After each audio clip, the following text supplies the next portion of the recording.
વિદ્યાર્થી મિત્રો, મારી યુટ્યુબ ચેનલમાં તમારું હાર્દિક સ્વાગત છે। આજે આપણે ધોરણ 11ની અંદર ચેપ્ટર નંબર 9 ખાતાવહી અને ખતવણી એની અંદર ઉદાહરણ નંબર 2 જોઈશું। અગાઉ આપણે ઉદાહરણ નંબર 1 જુદા જુદા વ્યવહારો આપણે જોયા અને કેવી રીતે ખતવણી થાય છે એ પણ આપણે જોયું। આજે પણ વધારે જોઈ લઈએ જેથી આપણને વધારે ખ્યાલ આવે। તો મિત્રો, પહેલાં જે વ્યવહારો આપેલા છે એના ઉપરથી આમ નોંધ લખવી પડશે। 39,000 રોકડા, 7500 અંગત ફર્નિચર ધંધામાં લાવ્યા। પહેલાં ઉપર સૂચના વાંચી લઈ કે નીચે આપેલા કવિશના વ્યવહારો પરથી તેના ચોપડામાં આમ નોંધ તૈયાર કરો તથા જરૂરી ખાતા ખોલી તેની ખતવણી કરવાની છે। ખાતા ખોલીને શું કરવાની છે? ખતમ। તો મિત્રો, પહેલો વ્યવહાર છે 3900 રૂપિયા રોકડા, 7500નું અંગત ફર્નિચર ધંધામાં લાવ્યા। ધંધામાં કોઈ પણ વસ્તુ લાવો એ હંમેશા મૂડી ખાતે જમા થાય અને જે તે રોકડ હોય તો રોકડ અને વસ્તુ હોય તો વસ્તુ એના ખાતે ઉધાર થાય છે। બરાબર છે? તો રોકડા આવ્યા, આવે તે ઉધાર એટલે રોકડ ખાતે ઉધાર 3900। ફર્નિચર, અંગત ફર્નિચર લાવ્યા છીએ તો ફર્નિચર ખાતે પણ ઉધાર થશે તો ફર્નિચર ખાતે ઉધાર 7500 રૂપિયા। બરાબર છે? તો બધો સરવાળો કરી અને મૂડી ખાતે શું થશે? 46,500। આ બેનું ટોટલ। ધંધાની અંદર કોઈ પણ વસ્તુ લાવો તો જે તે વસ્તુ ખાતે ઉધાર થાય, ગમે તે હોય, રોકડ હોય, ફર્નિચર હોય, માલ સામાન હોય, અને બધાનો ટોટલ મૂડી ખાતે જમા થાય। તો પહેલી આમ નોંધ આ રીતે થાય। નંબર 2, 8200 પાર્થને તથા 3000 મૂંજને દેવા પેટે ચૂક્યા। આટલી 8200 અને 3000 આ બંને કેસ આપણી પાસે જાય છે, આપણે દેવા પેટે ચૂકવ્યા છે। તો જાય તો જમા, રોકડ ખાતે જમા થશે, લેનાર ખાતે ઉધારો, પાર્થ ખાતે 8200, મૂંજ ખાતે 3000, એ બેને ઉધાર થશે ને 8 ને 3 11,200 રોકડ જાય છે એના ખાતે જમા થશે। જો પાર્થ ખાતે ઉધાર 8200, મૂંજ ખાતે ઉધાર 3000, રોકડ ખાતે 11,200 બેનું ટોટલ। બાબત છે દેવા પેટે રકમ ચૂકવી તેના। મિત્રો, રોકડ જાય છે તો રોકડ ખાતે જમા થાય અને વ્યક્તિગત ખાતાનો નિયમ છે કે લેનાર ખાતે ઉધારો, તો રોકડ લેનાર બને છે પાર્થ ને મૂંજ, તો બંને ખાતે શું થશે? ઉધાર। 5 તારીખની ત્રીજી આઈટમ છે માનસી પાસેથી 7400 લેણા પેટે 7000 ચૂકતે આપી ક્રોસ ચેકથી મળ્યા। તો મિત્રો, આપણને 7400ના બદલામાં 7000 આપ્યા એટલે 400 ઓછા આપ્યા, એ આપણે વટાવ ખાતે લખવાનું અને વટાવ છે એ આપણને દેવો પડે એટલે આપણું તો એ નુકસાન કહેવાય એટલે ઉધાર થાય, અને ચેક આપે એટલે હંમેશા બેંક ખાતે ઉધાર થાય। લેનાર બેંક છે અને આપનાર ખાતે જમા કરવો, માનસીએ આપણને આપ્યું છે તો એના ખાતે શું કરશું? જમા। તો મિત્રો, બેંક ખાતે ઉધાર થશે, જે ચેક રકમ છે તે જ 7000। વટાવ આપણે જે ઓછો આપ્યા છે એની રકમ ઓછા લીધા આપણે એટલે વટાવ ખાતે લખાશે 7400 અને માનસી ખાતે ટોટલ રકમ 7400 જમા થશે। બરાબર છે? માનસી પાસેથી લેણા પેટે ચેક મળ્યા આપણે 7000, ચેક ના મળ્યો અને રોકડ મળી તો રોકડ ખાતે ઉધાર આવે, એટલું ધ્યાન રાખજો। અને બેંક હોય તો બેંક ખાતે ઉધાર આવે, ચેક હોય તો, બરાબર છે? તો ચેક તો બેંક ખાતે ઉધાર લખવાના। બાબત છે માનસી પાસેથી લેણા પેટે ચેક મળ્યો તેના। હવે મિત્રો, 7 તારીખની નોંધ છે નીતિને 6400નો તથા પરેશને 3200નો માલ વેચ્યો। તો આ બંને વેચાણ છે, લેનાર ખાતે ઉધારવાનું થશે અને વેચાણ ખાતે જમા થાય, આપ સમજો છો। આ બંનેનું ટોટલ 9600 રૂપિયા થાય। 4 ને 3 7, 400 ને 200 600, તો એ વેચાણ ખાતે જમા થશે। તો આમ નોંધ આપણે જોઈ લઈએ। લેનાર નીતિન છે એના ખાતે ઉધાર 6400 અને પરેશ પણ છે એના ખાતે ઉધાર 3200, બંનેને વેચાણ કર્યું છે, ટોટલ આ બેનું વેચાણ ખાતે જમા 9600 થશે। આ રીતે મિત્રો આમ નોંધ થાય। છેલ્લું આઈટમ છે પિયુષ ઇલેક્ટ્રોકમાંથી 25,000 લેપટોપ લીધું, એમ 5000 રોકડા દીધા। એટલે એમાં બે વસ્તુ છે, ઉધારે છે ને રોકડે છે। બાકીના 20,000 શું થશે? ઉધાર થશે। અને રોકડ ખાતે જાય છે તો જમા થશે. લેપટોપ વસ્તુ આવે છે તો એના ખાતે ઉધાર થશે. તો કમ્પ્યુટર લેપટોપ ખાતે ઉધાર 25,000, રોકડ જાય છે તો રોકડ ખાતે 5,000 અને પિયુષ ઇલેક્ટ્રોનિક્સ ખાતે 20,000 રૂપિયા ઉધાર છે એટલે એને નામને ખાતે આપશે. આપનાર ખાતે જમા થાય. આપણને આપનાર કોણ છે? પિયુષ ઇલેક્ટ્રોનિક્સ, એટલે એના ખાતે અહીંયા જમા થશે. 25,000 લેપટોપની ખરીદી કરી તો 5,000 રોકડા ચૂકવ્યા તે. ખરીદી કરી એટલે ખરીદ ખાતે નહીં આવે, ધ્યાન રાખજો. માલ હોય તો જ ખરીદ ખાતે આવે, બાકી કોઈ વસ્તુ લેવો, બરાબર છે, એ હંમેશા જે તે વસ્તુ ખાતે ઉધાર થશે. તો મિત્રો આ રીતે આપણી 5 આમનો થઈ. આમાં ખાતા ઘણા બધા છે. આ નોંધ તો 5 જ છે, પણ જો રોકડ ખાતું, ફર્નિચર ખાતું, પાર્થ ખાતું, મુંજ ખાતું, પછી માનસીનું ખાતું, પછી બેંકનું ખાતું આવશે, ચોક છે એટલે ક્રોસ ચેક છે એટલે, પછી નીતિનું ખાતું, પરેશનું ખાતું, માલ વેચો એટલે વેચાણ ખાતું, પછી લેપટોપ ખાતું, ઉધાર લીધો એટલે પિયુષ ઇલેક્ટ્રોનિકનું ખાતું, બરાબર છે. તો ઘણા બધા ખાતા આવશે. એ બધા ખાતા આપણે આમનોંધ ઉપરથી ખતવણી કરતા જઈએ. રોકડ ખાતે ઉધાર પહેલી આમનોંધ, ફર્નિચર ખાતે ઉધાર તે મૂડી ખાતે જમા. તો રોકડ ખાતાની ઉધાર બાજુ અને ફર્નિચર ખાતાની ઉધાર બાજુ મૂડી ખાતે જમા, મૂડી ખાતે જમા આવશે. તો સૌથી પહેલાં રોકડ ખાતું. તો જુઓ,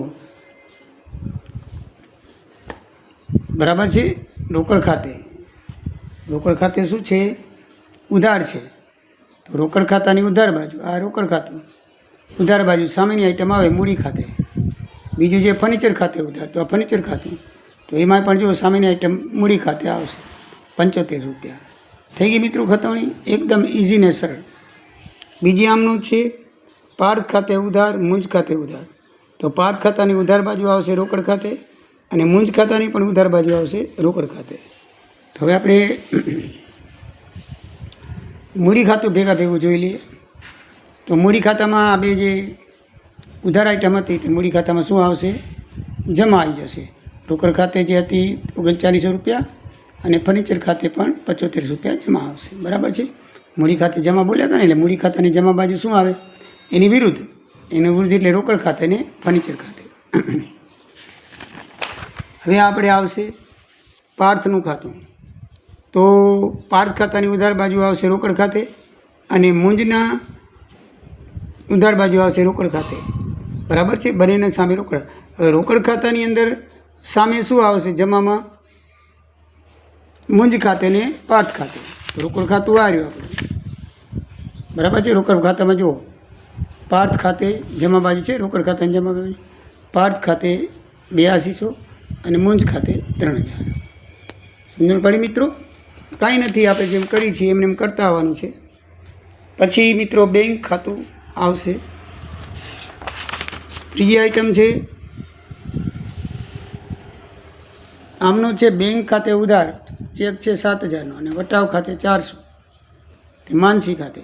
તો જો બેંકના ખાતામાં ઉધાર બાજુ આવશે 7,000, વટાવના ખાતામાં ઉધાર બાજુ આવશે 400 અને બંનેમાં વિરુદ્ધ એન્ટ્રી માનસી ખાતે જમા આવશે.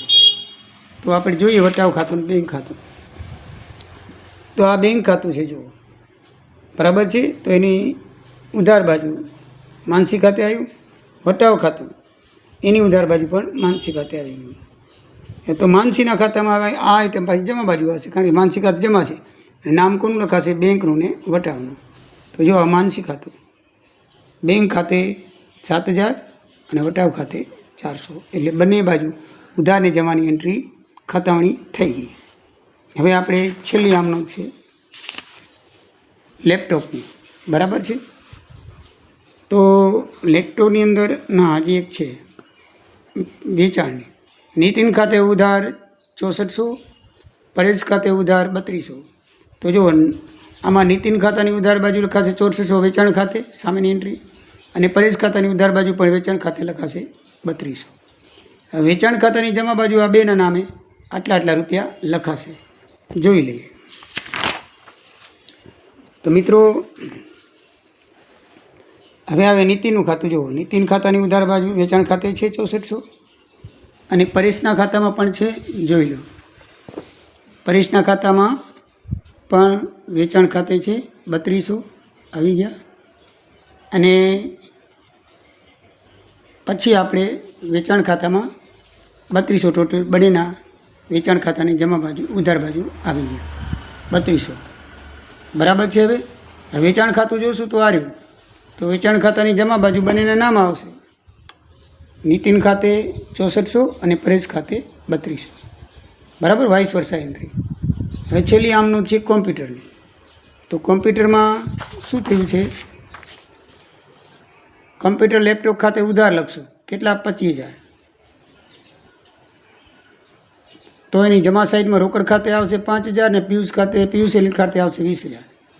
અને આ રોકડ ખાતાની જમા બાજુ આવશે કમ્પ્યુટર ખાતે અને પિયુષ ઇલેક્ટ્રિકના જમા બાજુ આવશે પણ કોમ્પ્યુટર ખાતે 30000. વાઇસ વર્ષા એન્ટ્રી. તો કોમ્પ્યુટર ખાતાની ઉધાર બાજુ જુઓ, કોમ્પ્યુટર ખાતાની ઉધાર બાજુ. તો આ કોમ્પ્યુટર ખાતું, એની ઉધાર બાજુ કોમ્પ્યુટર ખાતાની ઉધાર બાજુ આવી છે 2 એન્ટ્રી. રોકડ ખાતે 5000 અને પિયુષ ઇલેક્ટ્રિક ખાતે 20000. હવે પિયુષ ઇલેક્ટ્રિકના ખાતામાં આ બંને એન્ટ્રી જમા બાજુ આવશે વાઇસ વર્ષા. એટલે પિયુષ ઇલેક્ટ્રિક ખાતું છે એમાં આપણે કમ્પ્યુટર ખાતે 20000 કેટલા આવશે, આ પિયુષ ઇલેક્ટ્રિક ખાતાના જમા બાજુ બરાબર છે. કયું ખાતું છે, કમ્પ્યુટર. તો કમ્પ્યુટર ખાતે જમા આવશે બરાબર, આપણે આમનું જોઈને. અને પછી રોકડ ખાતું, રોકડ ખાતામાં જોઈશું આપણે. તો એમાં પણ કમ્પ્યુટર ખાતે કેટલા રોકડ આપ્યા હતા 5000. તો જમા બાજુ આવશે 5000 બરાબર. જો રોકડ ખાતાની જમા બાજુ 5000, પિયુષ ખાતાની જે જમા છે 20000 આવશે કમ્પ્યુટર લેપટોપ ખાતે. અને રોકડ ખાતાની જમા બાજુ આપણે લેપટોપ ખાતે આવશે. તો રોકડ ખાતાનું જમા બાજુ કમ્પ્યુટર લેપટોપ ખાતે આવી ગયા 5000. એટલે કે જમાની 2 એન્ટ્રી છે, ઉધારની 1 છે. તો કમ્પ્યુટર લેપટોપના ઉધાર બાજુ આપણે આ 2 આઈટમ ભેગી આવશે. રોકડ ખાતામાં રોકડ ખાતે લખશું અને પિયુષ ઇલેક્ટ્રિક ખાતે આપણે લખશું. કમ્પ્યુટર ખાતાની ઉધાર બાજુ આ બંને એન્ટ્રી આવશે, એ આપણે જોઈ ગયા. કમ્પ્યુટર ખાતાની ઉધાર બાજુ બંને એન્ટ્રી આવશે, એ આપણે જોયું. આવી જોઈ રોકડ ખાતે અને પિયુષ ખાતે. અને એક આઈટમ હવે જોઈએ તો એ પણ આપણે જોઈ. રોકડ ખાતાની જમા બાજુ કમ્પ્યુટર ખાતે આવશે અને પિયુષ ખાતાની પણ જમા બાજુ કમ્પ્યુટર ખાતે આવશે. તો રોકડ ખાતાની જમા બાજુ જુઓ, કમ્પ્યુટર ખાતે 5000 આવી ગયા. હવે પિયુષ ઇલેક્ટ્રિકના ખાતે જુઓ તો એની પણ જમા બાજુ કમ્પ્યુટર ખાતે 20000 ઉધાર બાકી છે આયા બરાબર છે. તો મિત્રો આવી રીતે આમનોંધ ઉપરથી ખતવણી થાય છે. કોઈ પણ જાતની તકલીફ જેવું છે જ નહીં. આમનોંધમાં ઉધાર કીધો તો ઉધાર બાજુની વિગતની અંદર સામેની એન્ટ્રી લખવાની, બસ. બીજી કોઈ જાતની આમાં દિક્કત નથી. આમનોંધ તમને આવડી જોઈએ બસ. તો મિત્રો નેક્સ્ટમાં આપણે પેટાનોંધની ખતવણી એના વિશે જોઈશું. તમને મારો વિડીયો ગમ્યો હોય તો લાઈક કરજો. 1 તારીખથી હું તમને બોર્ડ ઉપર ભણાવીશ. અત્યારે બોર્ડ લીધેલો નથી એટલે તમે ચોપડીથી ભણાવું છું. 1 તારીખથી બધું બોર્ડ ઉપર બધી રકમ લખેલી ચોપડીમાંથી જોઈ અને દાખલો બોર્ડ ઉપર ગણાવતો આવીશ. બરાબર છે. જય સિયારામ, જય દ્વારિકાધીશ.